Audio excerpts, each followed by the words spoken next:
Muy buenos días. Muchas gracias por continuar con nosotros en el estudio de la lección.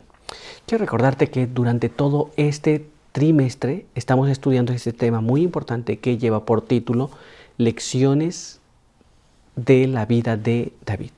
Y durante esta semana que ya estamos muy avanzados, estamos estudiando este tema también que es muy importante y que hemos aprendido lecciones muy básicas, pero muy importantes para nuestra vida, que son peligro al transigir. Y aquí es donde vamos a aprender muchas cosas que tenemos que abandonar en la experiencia de David.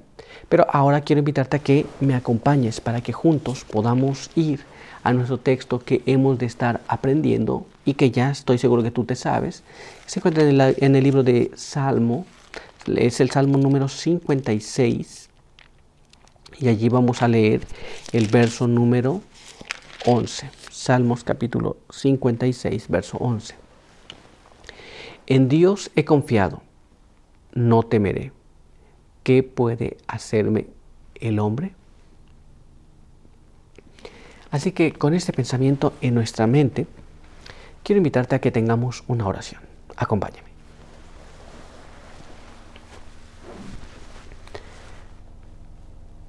Padre eterno que está en los cielos, santificado sea su nombre. Estamos delante de su presencia muy agradecidos por permitirnos la vida, la salud. Queremos pedir que su bendición nos pueda acompañar. Pedimos que nos guarde, quede con nosotros. Y al estudiar su palabra pedimos que su buen espíritu pueda abrir nuestro entendimiento, impresionar nuestras mentes, de tal forma que podamos comprender la lección del día de hoy. Guárdenos y bendíganos en el nombre de Jesús. Amén.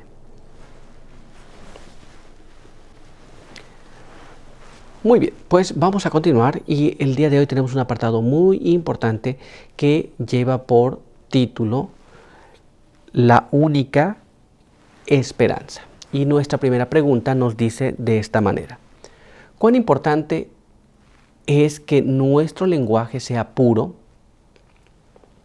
especialmente en estos últimos días? ¿Y cómo únicamente esto posible? Entonces, un lenguaje que sea correcto, que no sea errado, pero especialmente en estos últimos días. ¿Y cómo será posible que esto se lleve a cabo? Pues bien, vamos a ir a la palabra de Dios para entender este asunto y vamos a leer lo que está escrito en este siguiente párrafo que se encuentra en el libro de Apocalipsis, capítulo 14.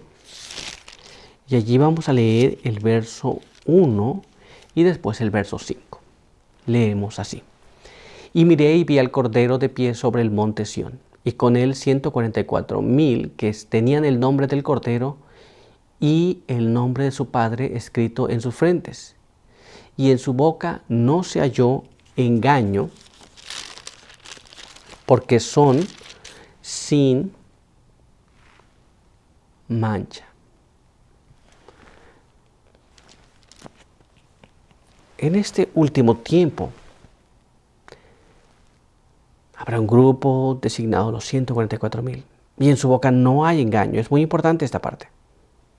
Porque son sin mancha. No hay una mancha en ellos. Ni siquiera en sus bocas. Recuerda que ayer estudiamos que David pedía al Señor que guardase su boca. Bueno, esto es muy importante también. Pero todavía hay más en la palabra de Dios. Vamos a leer este siguiente párrafo. Leamos lo que está escrito en el libro de Santiago, capítulo 4, verso número 8. Acercaos a Dios y Él se acercará a vosotros. Pecadores, limpiad las manos. Y vosotros, los de doble ánimo, purificad vuestro corazón.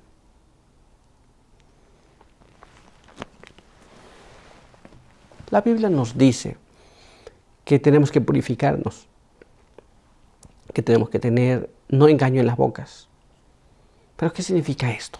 ¿Y cómo esto será posible? Ya vimos que tiene que estar limpio, especialmente en este último tiempo. Los que llevan el nombre del Padre, el nombre del Cordero, tienen que tener un lenguaje puro, pues en su boca no es hallado engaño. Ahora veamos lo que nos dice el Espíritu de Profecía. Leamos este siguiente párrafo. Acompáñame a leerlo. Esto es en Conducción del Niño en la página 138. vuestra vida esté libre de prácticas engañosas. ¿Nos damos cuenta? Esto es, el practicar las cosas que no son correctas, que son un engaño, no debe estar en nosotros, debe eliminarse de nosotros. ¿Entendemos cómo? Así que nosotros debemos estar claros entonces para poder ver cómo funciona esta situación. ¿Nos damos cuenta? Es así como funciona pues en la vida de las personas, y la generación que ha de vivir en ese último tiempo debe tener una vida práctica sin engaños. Muy bien, ¿estamos claros aquí? Pues vamos a continuar y vamos a ir a nuestra siguiente pregunta. Veamos qué es lo que nos dice. Describe lo que David enfrentó en Ziklag. Esto es, ya vemos lo que pasaba con David. Ya entendemos lo que estaba ocurriendo aquí. Ahora, ¿qué pasa en otro cierto lugar? Vamos a ver qué es lo que la Biblia nos dice. Así que acompáñame a leer este siguiente párrafo que se encuentra en 1 Samuel, capítulo 30. Y allí vamos a leer los versos 1 hasta el verso 6. Leamos cómo nos dice. Cuando David y los suyos llegaron a Ziklag, al tercer día, encontraron que los amalecitas habían invadido el sur y a Ziklag. Habían desolado a Ziklag y le habían prendido fuego. Y habían llevado cautivas a las mujeres y a todos los que estaban allí, desde el menor hasta el mayor.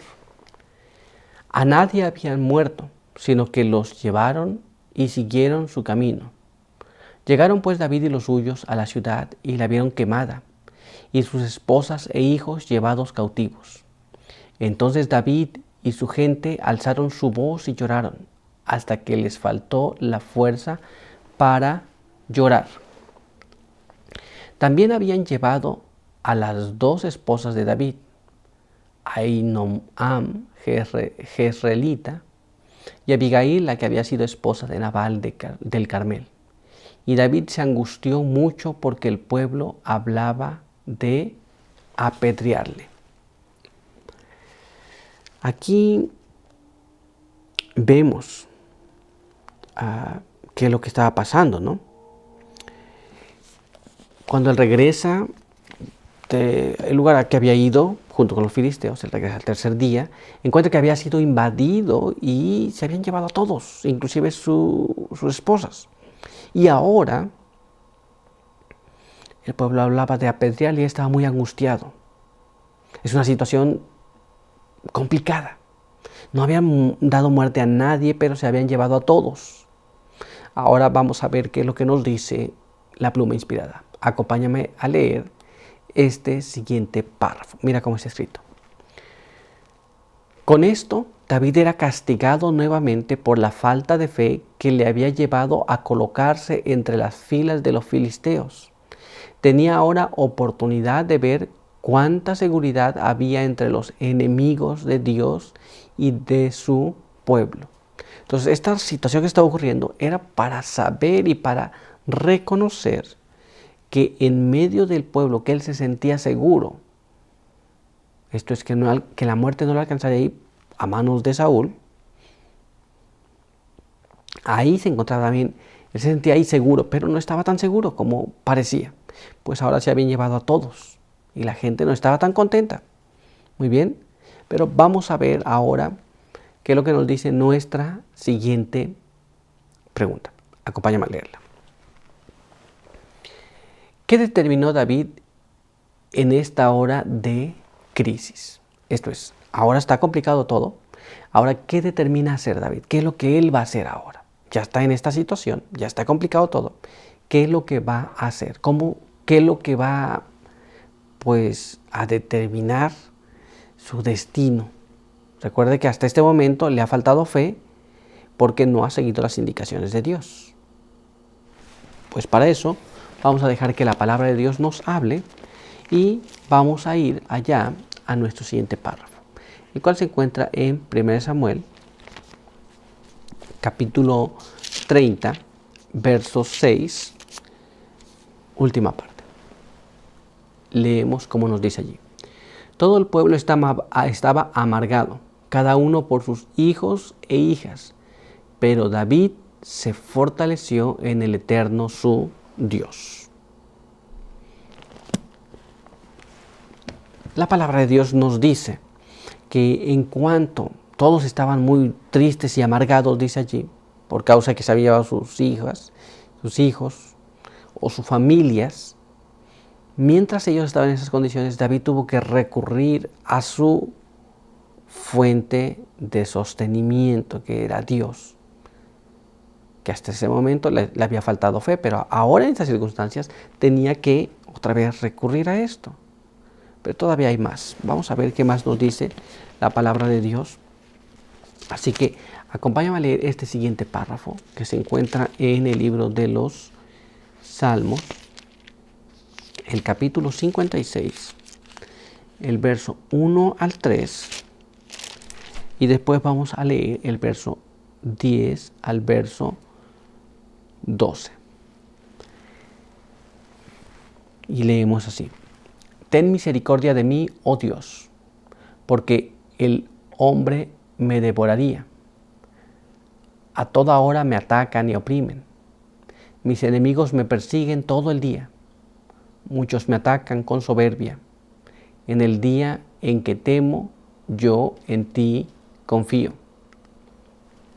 En Dios alabaré su palabra. En el Eterno alabaré su palabra. En Dios he confiado, no temeré. ¿Qué me puede hacer el hombre? Te debo, oh Dios, los votos que hice. Los cumpliré con acción de gracias. Así que entonces tuvo que confiar en Dios. Porque ahora las personas que le estaba dirigiendo no estaban tan contentas. Y no era para menos, pues tenían un problema. Pero él ahora tenía que confiar en Dios. Pero dejemos un poquito más este asunto un poco más profundo y veamos qué es lo que nos dice la pluma inspirada en este siguiente párrafo. Acompáñame a leerlo. Esto está en The Signs of the Times, que fue escrito el 9 de noviembre de 1888 y nos dice así. ¿Cómo podía esperar David que el Dios de Israel le diera protección cuando se había involucrado con los enemigos más acérrimos de su pueblo? ¿Podía esperar salvarse a sí mismo buscando asilo con un pueblo que Dios había designado a la extinción? Estas son las preguntas que tenemos que reflexionar. Porque este pueblo tenía que ser destruido, pero él estaba allí en medio. ¿Qué pasaría con él? Imagínense, el pueblo iba a ser destruido, David estaba allí en medio, también sería destruido. Pero avancemos un poco más y veamos lo que nos dice ahora este siguiente párrafo. Leamos. Patriarcas y Profetas, página 748, nos dice así. David parecía privado de todo apoyo humano. Había perdido todo lo que apreciaba en la tierra. Saúl le había expulsado de su país, los filisteos le habían echado de su campamento. Los amalecitas habían saqueado su ciudad, sus esposas e hijos habían sido hechos prisioneros. Esto es, en estas circunstancias, en esta crisis que estaba viviendo, parecía que no hubiera nadie que le fuera a apoyar. Esta es la situación que le estaba pasando. Ahora veamos qué más nos dice. Acompáñame a leer este siguiente párrafo. Mira cómo está escrito aquí. Y sus propios amigos y familiares se habían unido contra él y hasta le amenazaban con la muerte. En esta hora de suma gravedad, David, en lugar de permitir que su mente se espaciara en esas circunstancias dolorosas, imploró vehementemente la ayuda de Dios. Esto es, no había otra salida de momento. Su pueblo, esto es, en Israel, había sido, pues, básicamente perseguido todo el tiempo que estuvo allá. Después, los filisteos, donde él se refugió, le pidieron que se retirara de la campaña que tenían ellos contra Israel. pues los amalecitas se habían invadido su territorio, llevado prisioneros a sus familias. Y los mismos que estaban con él ahora hablaban de apedrearle. No había más nada para ir a ningún lado, excepto ir a Dios. Pero todavía hay más. Quiero que me acompañes a leer este siguiente párrafo. Mira cómo está escrito aquí. Se esforzó en Jehová su Dios. Repasó su vida agitada por tantos acontecimientos. ¿En qué circunstancias le había abandonado el Señor? Su alma se refrigeró recordando las muchas evidencias del favor de Dios. Entonces, en lugar de pensar, oh, no me quieren aquí, no me quieren allá, y no me apoyan aquí, las mismas personas que él dirigía le estaban queriendo matar también, mejor él se refugió en Dios. Muchas veces nosotros perdemos la noción de las cosas que están ocurriendo y cometemos más errores. Pero en este caso David se refugió en Dios. Pero veamos qué más nos dice la pluma inspirada. Acompáñame a leer este siguiente párrafo. Mira cómo está escrito. Los hombres de David, por su descontento y su impaciencia, hacían doblemente penosa su aflicción. Mas el hombre de Dios, teniendo aún mayores motivos para acongojarse, se portó con valor. Muy bien. Entonces, ¿qué es lo que pasa? Estaban en una crisis. Esto es, no es que él estaba en mejor posición. Todos tenían el mismo problema. Ahora, tenían un problema común. Esto es, sobrellevar un problema es difícil, pero sobrellevar un problema y encima llevar a los demás, que te hacen más difícil el camino, era más complicado. Pero en lugar de eso, David se refugia en Dios. Pero todavía hay más. Veamos ahora lo que nos dice este siguiente párrafo. Acompáñame a leerlo. En el día que temo, yo en ti confío. Fue lo que expresó su corazón. Aunque no acertaba a discernir una salida de esta dificultad, Dios podía verla y le enseñaría lo que debía hacer. Esto es, David tenía realmente temor, pues no era tanto los filisteos ahora, ni Saúl, sino la propia gente que estaba con él. Pero en el día que él temía, confiaba en Dios. Y muchas veces ocurre lo mismo con nosotros, cuando más tenemos temor, y si confiamos en Dios, Dios sabe la salida, Dios conoce las cosas que van a pasar. Y Él puede hacer las cosas que sean para tu bien, para mi bien, para nuestro bien, como lo hizo en el pasado con David. Muy bien, pero por hoy nuestro estudio ha concluido. Quiero invitarte a tener una oración. Acompáñame.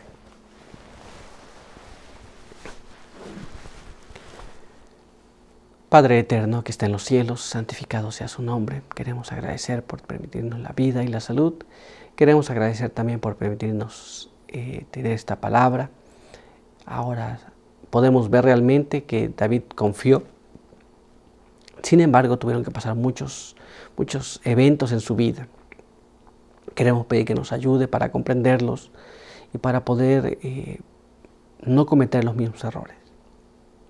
Guárdenos y en el momento de mayor aflicción, ayúdenos a confiar plenamente en Dios. Son bendiciones que queremos pedir y queremos agradecer en el nombre de Jesús. Amén.